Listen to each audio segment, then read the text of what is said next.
பாமுகம் டிவியில் தமிழ் வானொலியில் இனி எல்லோரும் இணைய வருவது யோகா ஆசன பயிற்சி. இதற்கு நிஷான் மோகனான் அவர்கள் ஆசிரியர் இணைந்திருக்கின்றார்கள். வணக்கம், வாருங்கள்.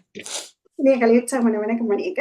உற்சாகமான வணக்கம் எல்லோருக்கும். நீங்கள் பார்த்தும் கேட்டுக் கொண்டிருப்பது பஸ்டோடிய பாமுகம் டிவி. நீங்கள் பார்க்க இருப்பது எளியோர் யோகா அங்கம் 260வது அங்கத்துடன் இணைந்திருக்கிறோம். இன்று 29/6/2026 திருவள்ளுவர் ஆண்டு 2057 சமூக ஒருங்கி சேவை மீளவும் வலியுறுத்தும் ஆண்டு 2026 21வது ஆண்டில் புலம்பெயர் சிறுவர் எழுத்தாளர் மாதமான ஜூன் மாதமதில் நேரலையில் இணைந்திருக்கின்றோம். இது பாமுகம் டிவி.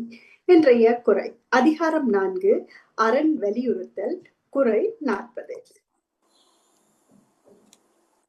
செயற்பால தோறும் அரணி ஒருவர்க்கு உயர்பால தோறும் பழி.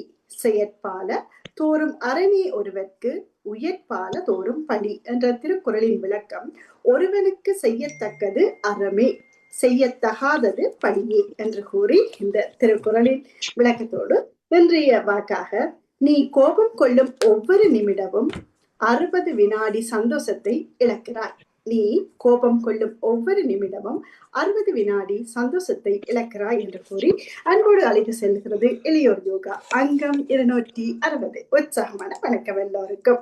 எல்லாரும் உற்சாகமா இருப்பீங்கள். எல்லாரும் வீடியோ போட்டு நெஞ்சு ஓடி வாங்க அன்போடு கேட்டு, இன்று நான் கூறிக்கொள்ள இருக்கிறது தோப்பு கரணம். தோப்பு கரணம் உங்களுக்கு தெரியும், எவ்வளவோ பெரிய அறமருந்தா பாவிக்கப்படுகிறது.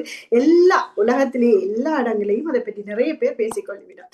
ஆனா ஒரு வயசுல சின்ன வயசுல இருந்து நாங்க செய்து கொண்டு வந்தோம் என்று சொன்னா அந்த தோப்பு கரணம் இல்லாம போட முடியும்.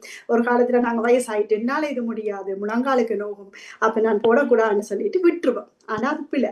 இப்ப எங்களால இந்த வயசுல எங்களுக்கு எவ்வளவு தோப்புக்கு எவ்வளவு முடியுதோ, எவ்வளவு போட முடியுதோ அந்த அளவு தூரமாவது உட்கார்ந்து எழும்புறது மிக முக்கியம். யாரெல்லாம் இதை பயிற்சி செய்ய காத்திருக்கிறீர்களோ அவர்களுக்கு பலன் அளிக்கும். ஆரம்பத்துல கொஞ்சம் குறைவா இருக்கும், பிறகு நாங்க கீழே இருந்து எழும்பக்கூடிய பயிற்சி கிடைச்சிட்டு நிச்சயமாக செய்யலாம். அன்போடு தோப்பு கரணத்தை பழகி கொள்ளுங்க, பயிற்சி எடுத்துக்கொள்ளுங்கன்னு கேட்டு இப்போ நாங்க பயிற்சிக்குள்ள போகலாம். அப்படி வாருங்கள். அதுக்கு முன்பு ஜெயந்த் பாலா அவர்கள் இனிய காலை